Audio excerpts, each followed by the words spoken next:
ẹ wo ohun tó ṣẹlẹ̀ lọ́jọ́ tí Adeleke àti Arẹgbẹṣo pàdé níléṣà. ọ̀pọ̀ ní kò rò pé ohun tó ṣẹlẹ̀ láàrin gómìnà ìpínlẹ̀ Ọ̀ṣun tílé-ẹjọ́ ṣẹ̀ṣẹ̀ dáláre Adémọ́lá Adeleke àti gómìnà ìpínlẹ̀ náà tẹ́lẹ̀ tó tún jẹ́ mínísítà fọ́rọ̀ abẹ́lé Rauf Arẹgbẹṣọlá lè ṣẹlẹ̀ rárá.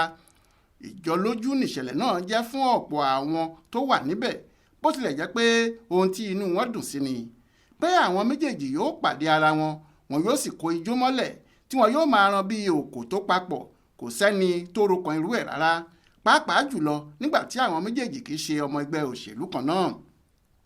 ṣùgbọ́n pẹ̀lú bí ẹgbẹ́ òṣèlú kò ṣe pa wọ́n pọ̀ tó sì tún jẹ́ pé Adeleke ló gbàjọba lọ́wọ́ àwọn ọmọ ẹgbẹ́ APC tó wà níbẹ̀ tẹ́lẹ̀, ìyẹn Adégbóyèga Oyètọ́lá, gbogbo eléyìí làwọn èèyàn náà patì nígbà tí wọ́n pàdé ara wọn nílùú Iléṣà nípínlẹ̀ Ọ̀ṣun lọ́jọ́ 28 oṣù kẹta ọdún yìí, ìyẹn nígbà tí mínísítà náà lọ sí iléeṣẹ́ ìwé ìrìnnà ìyẹn passport center tíjọba àpapọ̀ ṣẹ̀ṣẹ̀ kọ́ sílùú Iléṣà, èyí tó wà lágbègbè sẹkítẹ́ríàtì ìjọba ìbílẹ̀ ìwọ̀ oòrùn ibẹ̀.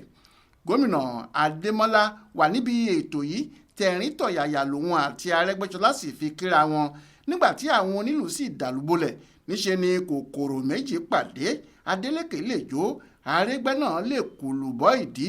ń ní àwọn méjèèjì bá kọjú síra wọn bí obìnrin méjì tó ń díje ijó, bí wọ́n ṣe ń kọrin bẹ́ẹ̀ ni wọ́n ń jó.